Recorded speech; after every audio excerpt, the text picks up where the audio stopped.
ብፁዕ አባቶቻችን ነጭ ልብስ እንዲለበስ አዘዋል። በአግባቡ ተሰልፋችሁ ከቦሌ መድኃኔዓለም ጀምራችሁ እስከ መስቀል አደባባይ እንድትከተሉ ለአዲስ አበባ ከተማ ጸጥታ ቢሮ፣ ለአዲስ አበባ ፖሊስ ኮሚሽን፣ ለፌዴራል ፖሊስ ብዙ የጀመራቸው ስራዎች ህዝብ ግን የማያውቀው አሁን ደግሞ እንዲያውቀው ግድ ስለሆነ በዓል እንዲደምቅ ላደረጋችሁ ሙሽራችንን ለምንሸኝበት ቀን የሚሆነው ዝግጅት ሁሉ መንፈስ ቅዱስ አሐዱ አምላክ አሜን። በቅድሚያ የወንድማችንን የመምህራችንን የወልደ ሰማዕትን ነፍስ አምላካችን እግዚአብሔር ሀገረ ሕይወትን መንግስተ ሰማያትን እንደሚያወርስልን እናምናለን። አምነንም እንዲህ እንቀበላለን። እግዚአብሔር አምላካችን እኛንም በደጋጎቹ በቅዱሳን እቅፍ ሁላችንንም ያሳርፈን። የተከበራችሁ ይህንን መግለጫ ለመስማት ከሩቅም ከቅርብም እዚህ ቦታ ላይ የተገኛችሁ በሙሉ ጥሪያችንን አክብራችሁ መግለጫውን ለመላው ዓለም ለመላው ኦርቶዶክሳውያን በሙሉ ለማድረስ እዚህ ስለተገኛችሁ ከልብ እናመሰግናለን። ዛሬ የወንድማችን የመምህር ዘላለም ወንድሙ ህልፈተ ሞት ከዚህ ዓለም መለየት ከተሰማበት ጊዜ ጀምሮ በተለያየ አቅጣጫ በተለያየ መንገድ መላው ኦርቶዶክሳውያን ዜናውን ተቀባብለውታል። ሁላችንም ሰምተነዋል። ስለሱ ደጋግመን ብንናገር የሚያልቅ ስላልሆነ ወደፊት በምናደርጋቸው በምናከናውናቸው የተለያዩ መርሃ ግብሮች ስለ ወንድማችን መልካምነትና ሕያው ስራ ወደፊት የምንዘክረው ይሆናል። ዛሬ ልንናገር የፈለግነው ግን ምንድነው? ትናንትና የሰጠነው ጋዜጣዊ መግለጫ እንደተጠበቀ ሆኖ ወንድማችን ህልፈተ ሞቱ ቅዱሳን በሞታቸውም በኑሯቸውም ባኗኗራቸውም ስራቸው ብርሃን ሆኖ ዓለሙን ሁሉ ያስተምራልና ወንድማችን በሕይወት ዘመኑ ሲያስተምረን በመስማትም በማየትም በመዳሰስም ሁሉን ነገር ሲያስረዳን የቆየ መምህር ስለሆነ የሞቱ ዜናም ወይም ደግሞ ከዚህ ዓለም መለየቱ የጻድቃን ሞታቸው አስተማሪ ነውና በሚያስተምር ሁኔታ እንድንሸኘው ዝርዝር ሁኔታዎችን በሚገባ ለመላው ኦርቶዶክሳውያን ለማዳረስና እንዲሰሙት በዚሁ ዝርዝር ሁኔታ መሰረት አግባብነት ባለው መልኩ ስርዓተ ቀብሩን እንድናከናውን ነው። ከዚህ ጋር ተያይዞ በጣም መታወቅ ያለበት ሐዋርያው ቅዱስ ጳውሎስ ተዘከሩ መኳንንቲክሙ ዘነገሩክሙ ቃለ እግዚአብሔር፣ የእግዚአብሔርን ቃል የነገሯችሁን ዋኖቻችሁን አስቡ፣ የእምነታቸውን ፍሬ እያያችሁና እያሰባችሁ በእምነት ምሰሏቸው ይላልና የዚህን ወንድማችን የእምነት ፍሬ የምንማርበት አስተማሪ ሆኖ ያለፈ ወደፊትም ደግሞ የሚያስተምር አሸኛየቱን ደግሞ አስተማሪ በሆነ መንገድ ሆኖ እንዲያልፍ ከማሰብ የተነሳ ስለሆነ ይህንን ዝርዝር መግለጫ የምንሰጥበት ምክንያት የወንድማችን የአሸኛየት ስርዓት የአንድ ክርስቲያን ጠባዩ በኑሮውም በሞቱም አስተማሪ እንደሆነ እንዲታወቅ መሆኑን እንዲታወቅልን እንፈልጋለን። ከዚህ በመነሳት የተለያዩ የምንናገራቸው የምንገልጻቸው ነገሮች አሉ። በመጀመሪያ ግን ዝርዝር ሁኔታ ወይም የአሸኛየት መርሃ ግብሩ ምን ይመስላል የሚለውን በጥቂቱ ለመናገር እሞክራለሁ። የመጀመሪያው ያው ሁላችሁም እንደምታውቁት ትናንትና ረቡዕ መጋቢት 2 ቀን 2018 ዓ.ም ከሰሜን አሜሪካ ዋሽንግተን ዲሲ አሸኛየት ተደርጎለት በጉዞ ላይ ይገኛል። ይህን እንግዲህ ሁላችንም መምጣቱን እየተጠባበቅን በጉጉት እንገኛለን። ከዚህ በመነሳት ረቡዕ ምሽት ከሌሊቱ 6 ሰዓት ጀምሮ መላው ኦርቶዶክሳውያን እንድትከታተሉም ጭምር ነው የምናሳስበው። ጸሎተ ፍትሐት በቦሌ ደብረሳሌም መድኃኔዓለም ካቴድራል ይከናወናል። ይህንን መርሃ ግብር ሁላችሁ እንድትከታተሉ እናሳስባለን። ሁለተኛው ጠዋት 1 ሰዓት ጀምሮ እስከ 3 ሰዓት ድረስ በቦሌ ደብረሳሌም መድኃኔዓለም ቤተክርስቲያን በዛው ጸሎተ ፍትሐቱ የሚከናወን ይሆናል። ከዛ በመቀጠል ግን እንድታውቁልን የምንፈልገው ከቦሌ ደብረሳሌም መድኃኔዓለም ቤተክርስቲያን ጀምሮ እስከ መስቀል አደባባይ ድረስ በእምቢልታ በነጋሪት በዝማሬ ታጅቦ መስቀል አደባባይ ይደርሳል። ከቦሌ ደብረሳሌም መድኃኔዓለም እስከ መስቀል አደባባይ ድረስ ይህንንም መላው ኦርቶዶክሳውያን በሙሉ የወንድማችንን ክብር የቤተክርስቲያንን ክብር በሚመጥን መልኩ በአግባቡ ተሰልፋችሁ ከቦሌ መድኃኔዓለም ጀምራችሁ እስከ መስቀል አደባባይ እንድትከተሉ እናሳስባለን። በርካታው ህዝብ ግን መስቀል አደባባይ ዝግጅት አድርጎ እንዲጠብቅ በዚሁ አጋጣሚ እናሳስባለን። ሁለተኛው የመርሃ ግብራችን የሚሆነው የመስቀል አደባባይ መርሃ ግብር ነው። በዛም በመስቀል አደባባይ ትልቁ መርሃ ግብራችን የሚከናወንበት መሆኑን እንድታውቁት እንፈልጋለን።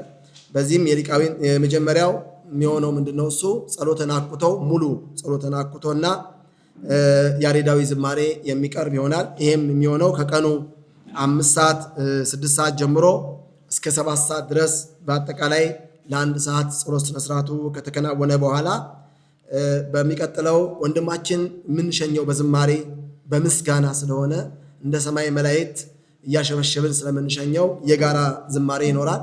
የሰንበት ትምህርት ቤቶች አንድነት እንደዚሁም ደግሞ መላው ኦርቶዶክሳውያን ዘማሪያን መላው ሰባኪያን ወንጌል በጋራ በመቆም ከመላው ከማህበረ ምዕመናን ጋራ በጋራ የአንድ ዝማሬ በጋራ በከፍታ ድምፅ ይሰማል።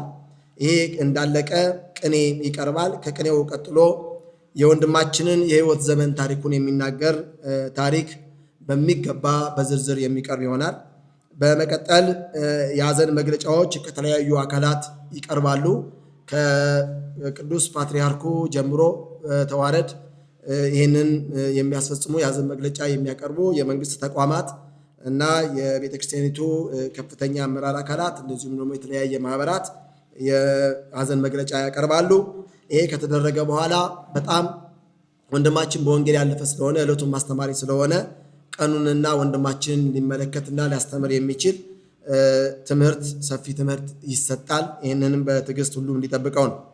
ከዚህ በመቀጠል የሚሆነው ምንድነው? እሱ ወንድማችን በሕይወት ዘመኑ የሰራቸውን እኛ ያልደረስንባቸው ብዙዎች የደረሱባቸው ወይም ባጠገቡ ውለው አድረው ማን ያርዳ የቀበረ ማን ይናገር የነበረ ነውና ስለ ወንድማችን መልካም ሕይወት ስለሚሰራቸው መልካም ስራዎች ስለነበረው መንፈሳዊ ሕይወትና ብቃት አጭር የሆነ የሕይወት ተሞክሮ ወይም ልምድ የሚገልጹ ሰዎች ገለጻ ያደርጋሉ።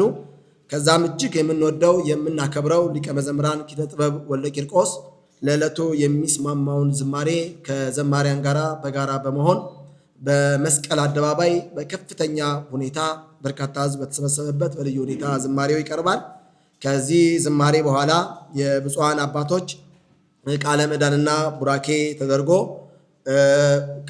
ከቦሌ መድኃኔዓለም እስከ መስቀል አደባባይ በተደረገው ስነስርዓትና በቀረበው ይዘት መሰረት ከመስቀል አደባባይ እስከ መንበረ ጸባዖት ቅድስት ሥላሴ ድረስ በእግር ዝማሬው እየተዘመረ ምስጋናው እየቀረበ ነጋሪቱ እየተመታ እምቢልታው እየተነፋ እስከ መንበረ ጸባዖት ቅድስት ሥላሴ ካቴድራል ድረስ ጉዞ ይደረጋል ማለት ነው። በመንበረ ጸባዖት ቅድስት ሥላሴ ካቴድራል የሚኖረን የመጨረሻው መርሃ ግብር የሚሆነው የመንበረ ጸባዖት ቅድስት ሥላሴ ሊቃውንተ ቤተክርስቲያን በያሬዳዊ ዝማሬ ወንድማችንን አቀባበል ካደረጉለት በኋላ በዛም በመንበረ ጸባዖት ቅድስት ሥላሴ አጭር የሆነ ዝማሬ ተዘምሮ በመጨረሻም በብፁዓን አባቶች የመጨረሻው ቃለ ምዕዳን ቡራኬ ተሰጥቶ ኪዳን ደርሶ ግብዓተ መሬቱ የሚፈጸም ይሆናል። ስለዚህ ምዕመናን ይህንን ስርዓት ተከትሎ የቀብር ስነ ስርዓቱ እንደሚከናወን አውቃችሁ ከ3 ሰዓት ጀምሮ እስከ 9 ሰዓት ድረስ የሚኖረውን የወንድማችን የመምህር ዘላለም ወንድሙ የቀብር ስነ ስርዓት መርሃ ግብር አስተማሪ ምሳሌ የሚሆን ለቤተ ክርስቲያን ክብር ከፍ ያለ ማዕረግ የሚሰጥ ሆኖ እንዲያልፍ ሁላችሁም የበኩላችሁን አስተዋጽኦ እንድታደርጉ በዚሁ አጋጣሚ እናሳስባለን። በስመ አብ ወወልድ ወመንፈስ ቅዱስ አሐዱ አምላክ አሜን። ቤተሰብ ነጭ ልብስ እንዲለብስ የታዘዘበት ምክንያት ዕድሜ ዘመኑን ሁሉ ወንጌልን ትዳሩ ፍሬው አድርጎ የኖረ የክርስቶስ እውነተኛ ሙሽራ ስለሆነ ነው። ስለዚህ ወንድማችን መምህራችን ዘላለም የሚሄደው ወደ በጎ ወደ ሰርጉ አዳራሽ መሆኑን ስለምናምን ሙሽራው የሚታጀበው ደግሞ በነጭ ልብስ ስለሆነ በዚህ መሰረት ብፁዕ አባቶቻችን ነጭ ልብስ እንዲለበስ አዘዋል። ምዕመናን ሁሉ ይህንን ትእዛዝ በማክበር ነጭ ልብስ ለብሳችሁ ወንድማችሁን እንድትሸኙ አደራ እላለሁ። ሐዘን ከመግለጽ ውጭ የተከለከሉ ነገሮችን አለመያዝ፣ መንግስት የመስቀል አደባባይን እንዲፈቅድልን ወንድማችን ማህበረሰብን በመገንባት ያደረገውን አገራዊ ተሳትፎ ታሳቢ በማድረግ ነው። ስለዚህ በዕለቱ መገለጽ ያለበት መታየት ያለበት የወንድማችን የወንጌል ፍሬ ብቻ ስለሆነ የወንጌል ፍሬ የሚባሉት ደግሞ ትዕግስት፣ ጽናትና ፍቅር፣ ትህትና፣ ራስን መግዛት ነው። ማንንም ከመንቀፍ እና ከማስነቀፍ ድርጊቶች መቆጠብ ያስፈልጋል። ይህም የኦርቶዶክስ ክርስትና እምነት የምናምን ሰዎች ስርዓታችንና ዓላማችን ነው። በዚህ መሰረት ምዕመናን ሁሉ ይህንን እንድታከብሩ በትህትና እንጠይቃለን። ሶስተኛ፣ በመድረስ የሚተላለፉ መልእክቶች በሙሉ ጥንቃቄ እንዲደረግባቸው በተላለፈልን አባታዊ ምክር ጥንቃቄ አድርገን ምንም አይነት ነገሮች ከመድረክ ውጭ የማይተላለፉ መሆኑን ምዕመናን ለጸጥታ አካላት ትብብር እንዲያደርጉ በዕለቱ ተፈትሸው በሚታዘዙት መሰረት ተገዢ እንዲሆኑ አደራ እንላለን። ወንድማችን ህልፈተ ህይወት ከተሰማበት ጊዜና ሰዓት አንስቶ ህዝበ ምዕመኑም የቤተ ክርስቲያኑ ሁሉ አገልጋይ ከአሜሪካም በሌላው ዓለምም የሚገኘው ምዕመን የዘላለም ወዳጅ ወንድሞች የኔ ጉዳይ ነው ብለው በኃላፊነት ወስደው ስላደረጉልን ነገር በጠቅላላ ምስጋና ለማቅረብ ነው በዚህ የተገኘሁት።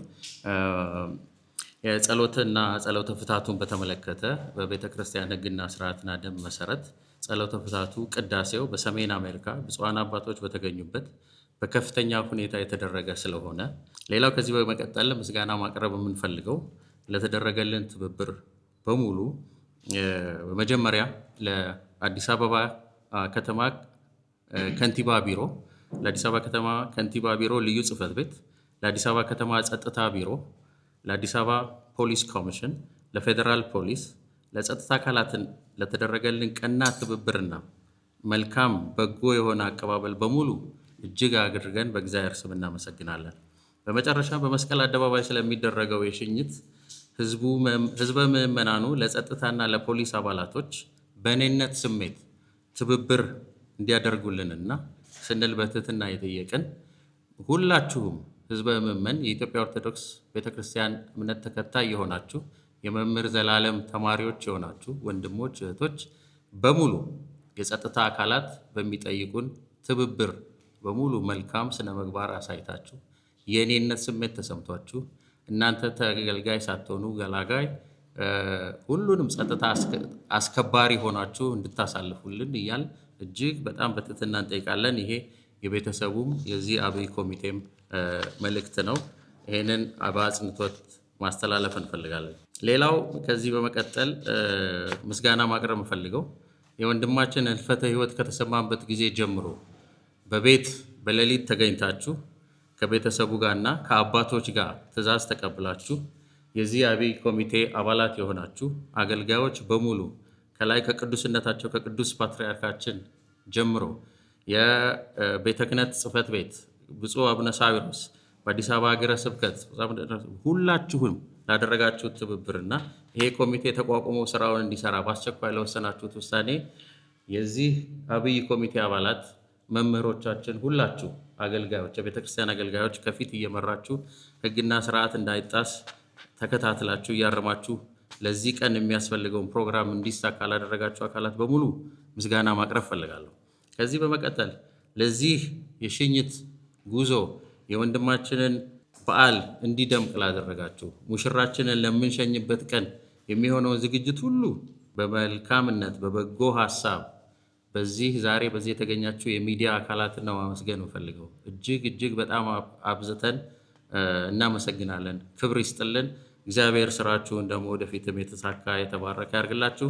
ትላንትናም ተገኝታችሁ ጋዜጣዊ መግለጫ ያስተላለፋችሁ ከዛም በፊት በቤትም በተለያየ ቦታ ሆናችሁ በራሳችሁ ተነሳሽነት በእኔነት ስሜት ይሄንን ህዝበ ክርስቲያኑን ለመቀስቀስና የዘላለምን በጎ ነገሮች ለመመስከር የበቃችሁ የተራዳችሁትን ሁሉ እጅግ አድርገን እናመሰግናለን። ሁላችሁም በቅንነት መታችሁ የምንለውን ለመስማት ለማስተላለፍ ስለታዘዛችሁን እጅግ አድርገን ማክበር እንፈልጋለን። ይሄን ነው ማለት እንፈልገው። በጣም እናመሰግናለን። እንግዲህ በስመ አብ ወወልድ ወመንፈስ ቅዱስ አሐዱ አምላክ አሜን። መምህራችን መምህር ዘላለም ወንድሙ ብዙ የጀመራቸው ስራዎች ህዝብ ግን የማያውቀው አሁን ደግሞ እንዲያውቀው ግድ ስለሆነ እነሱ ደግሞ የተጀመሩ ስራዎች ደግሞ መፈጸምም ስላለባቸው እኛም መቀጠል ስላለብን ሁላችንም በውጭ ሀገርና በሀገር ውስጥ የተለያዩ አካውንቶች ተከፍተዋል። እነሱን አካውንቶች ግልጽ እናደርጋለን። እነዚህም አካውንቶች ላይ የሚገቡት ሁሉ ገቢዎች መምህራችን መምህር ዘላለም ወንድሙ የጀመራቸውን ስራዎች ለማስቀጠል ስለሆነ በውጭ ሀገር በዲሲ ቅድስት ማርያም ቤተክርስቲያን የዜል አካውንት ነምበር 2023915952 ይሄን ገቢ በሚደረግበት ሰዓት ላይ ለዘላለም በሚል ቢጻፍና ቢጠቀስ የተሻለ ስለሆነ በጎፈንድሚ አታች ይሆናል ሊንኩ። በሀገር ውስጥ ደግሞ በኢትዮጵያ ንግድ ባንክ ቦሌ ቅርንጫፍ 1075 18 62 192 እደግመዋለሁ 1075 18 62 192 አብርሃም ኤንድ ኤልያስ ኤንድ ዳዊት በሚል የተከፈተ ስለሆነ በሱም ገቢ ማድረግ ይቻላል። የመምህር ሲሰራቸው የነበሩ የተለያዩ መልካም ስነ ምግባሮች ሁሉ በዶክመንተሪ በወንጌለ ዘላለም ዩቲዩብ ላይ በቅርብ ቀን ይለቀቃል። ዶክመንተሪውንም እየሰራቸው ያሉ የነበሩትን መልካም ስራዎችን በዛው እንከታተላለን። ሁሉም አካውንቶችም በዚሁ ሚዲያ ላይ አታች ይደረጋል። ስለ ሁሉም ነገር እንግዲህ እግዚአብሔር በነገሮች ሁሉ ማስተዋልን ያድለን። አመሰግናለሁ። መላው ኦርቶዶክሳውያን፣ መላው የሚዲያ አካላት፣ የኢትዮጵያ ኦርቶዶክስ ተዋሕዶ ቤተክርስቲያን ሊቃውንት በሙሉ ይሄ መርሃ ግብር የእናንተ የቤተ ክርስቲያን የሁላችንም ስለሆነ በተቀመጠው አግባብና በተቀመጠው ስርዓት ብቻ መርሃ ግብሩ እንዲሄድ ተባባሪ እንድትሆኑ ከጎናችን እንድትሆኑ በምናዘውና በተቀመጠው አቅጣጫ መሰረት ኮሚቴው በብዙ ድካም ለፍቶ ያሳካቸውን የቀረጻቸውን አቅጣጫዎች በሙሉ ተከትሎ እንዲሄድ ከሚመለከተው አካል ውጪ ወይም ከተቀመጠው አቅጣጫ ውጪ ምንም አይነት መመሪያ ወይም ደግሞ ምንም አይነት የተቀመጠ አቅጣጫ የሌለ መሆኑን አውቃችሁ የሚዲያ አካላት በሙሉ ይህንን ለመላው ኦርቶዶክሳውያን ለመላው የቤተ ክርስቲያኒቱ ሊቃውንት በሙሉ እንድታደርሱልን እናሳስባለን። እናንተ ሚዲያዎች ዛሬ ከሌሊቱ 6 ሰዓት ጀምሮ የመምህር ዘላለም ወንድሙ ጸሎተ ፍትሐት በቦሌ ደብረ ሳሌም መድኃኔዓለም ካቴድራል ከሌሊቱ 6 ሰዓት ጀምሮ የሚጀምር ስለሆነ በዛ ተገኝታችሁ በአሜሪካ ሲደረግ የነበረውን ጸሎት ስነ ስርዓት እንደተዘገበ ሁሉ በዚህም በኢትዮጵያ የሚደረገው የጸሎት ስነ ስርዓት እንዲዘገብልን ስለምንፈልግ በዛ ተገኝታችሁ ዘገባ እንድትሰሩ ለመላው ዓለም እንድታስተላልፉ በዚሁ አጋጣሚ እናሳስባለን። ወንድማችንን በሰላም ሸኝተን እኛም ደግሞ ወንድማችንን በሸኝንበት አግባብ እንድንሸኝ አምላካችን እግዚአብሔርን በጸሎት ተማጽነን መጨረሻችን እግዚአብሔርን እንዲያሳምርልን በጋራ እግዚአብሔርን አመስግነን እንድንለያይ የአምላካችን እግዚአብሔር ቅዱስ ፈቃዱ ይሆንልን። ስለነበረን ጊዜ ሁሉ እጅግ ከልብ እናመሰግናለን። ወስብሐት ለእግዚአብሔር ወለወላዲቱ ድንግል ወለመስቀሉ ክቡር አሜን። ይቆይ።